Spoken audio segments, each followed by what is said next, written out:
ಪ್ರಪಂಚವೇ ನೋಡದ ಅಂಬೆ ಕಾಲಿಡುತ್ತಿದ್ದ ಪುಟ್ಟ ಕಂದಮ್ಮ 5 ಮಕ್ಕಳ ಜೀವ ಉಳಿಸಲು ಕಾರಣವಾದ ಅಪರೂಪದ ಘಟನೆ ಕೇರಳದಲ್ಲಿ ನಡೆದಿದೆ.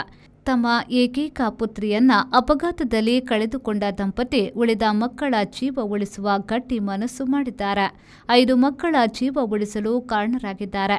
ಕೇರಳ ದಂಪತಿ ಅರುಣ್ ಹಾಗೂ ಶೆರಿನ್. ಆ ಮೂಲಕ ಆರಂಭವಾಗಿದ್ದಾಳೆ ಮಗು ಆಲಿನ್ ಶೆರಿನ್. ಹೌದು, ಈ ಪ್ರಕರಣ ಈಗ ದೇಶದ ಗಮನ ಸೆಳೆದಿದೆ. ಆಲಿನ್ ಶೆರಿನ್ ಪೋಷಕರ ಒಪ್ಪಿಗೆಯ ಮೇರೆಗೆ ಅಂಗಾಂಗಗಳನ್ನು ಕೇರಳದ ವಿವಿಧ ಆಸ್ಪತ್ರೆಗಳಿಗೆ ದಾನ ಮಾಡಲಾಗಿದೆ. ಆ ಮೂಲಕ 10 ತಿಂಗಳ ಆಲಿನ್ ದೇಶದ ಅತ್ಯಂತ ಕಿರಿಯ ಅಂಗಾಂಗ ದಾನಿ ಎಂದೆನಿಸಿಕೊಂಡಿದ್ದಾಳೆ. ಫೆಬ್ರವರಿ 5ರಂದು ಮಧ್ಯಾಹ್ನ ಸುಮಾರು 2:30ರ ವೇಳೆಗೆ ಆಲಿನ್ ಶೆರಿನ್ ತನ್ನ ಕುಟುಂಬದೊಂದಿಗೆ ಕೊಟ್ಟಾಯಂನಿಂದ ಎಂಸಿ ರಸ್ತೆಯ ಮೂಲಕ ತಿರುವಲ್ಲಾಕ್ಕೆ ಪ್ರಯಾಣಿಸುತ್ತಿದ್ರು. ಆದರೆ ಆ ದಿನ ಆಲಿನ್ ಬಾಳಲ್ಲಿ ವಿಧಿಯಾಟ ಆಡಿತ್ತು. ವಿರುದ್ಧ ದಿಕ್ಕಿನಿಂದ ಬರುತ್ತಿದ್ದ ಕಾರು ಕೊಟ್ಟಾಯಂನ ಪಲ್ಲಂ ಜಂಕ್ಷನ್ ಬಳಿ ವಾಹನಕ್ಕೆ ಡಿಕ್ಕಿ ಹೊಡೆದಿತ್ತು. ಅಪಘಾತದಲ್ಲಿ ಆಲಿನ್ಗೆ ಗಂಭೀರ ಗಾಯವಾಗಿತ್ತು. ಆಕೆಯ ಪೋಷಕರು ಅಜ್ಜ, ಅಜ್ಜಿ ಸಣ್ಣಪುಟ್ಟ ಗಾಯದಿಂದ ಬದುಕುಳಿದರು.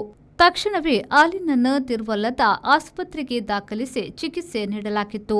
ಆದರೆ ಮೆದುಳು ನಿಷ್ಕ್ರಿಯಗೊಂಡಿರುವುದಾಗಿ ವೈದ್ಯರು ತಿಳಿಸಿದ್ರು. ವೈದ್ಯರ ಪೋಷಕರ ಸತತ ಪ್ರಯತ್ನದಿಂದಲೂ ಆಲಿನ್ ಬದುಕುಳಿಯಲಿಲ್ಲ.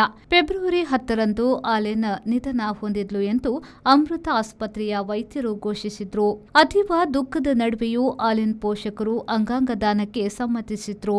ಕಣ್ಣು, ಹೃದಯ, ಕಿಡ್ನಿ ಮತ್ತಿತರ ಉಪಯುಕ್ತ ಅಂಗಾಂಗಗಳನ್ನು ತಿರುವನಂತಪುರದ ಆಸ್ಪತ್ರೆಗಳಿಗೆ ದಾನ ಮಾಡಲಾಗಿದೆ. ಅಂಗಾಂಗಗಳ ರವಾನೆಗೆ ಕೊಚ್ಚಿ ಪೊಲೀಸರು ಝೀರೋ ಟ್ರಾಫಿಕ್ ವ್ಯವಸ್ಥೆಯನ್ನ ಸಹ ಮಾಡಿದ್ರು.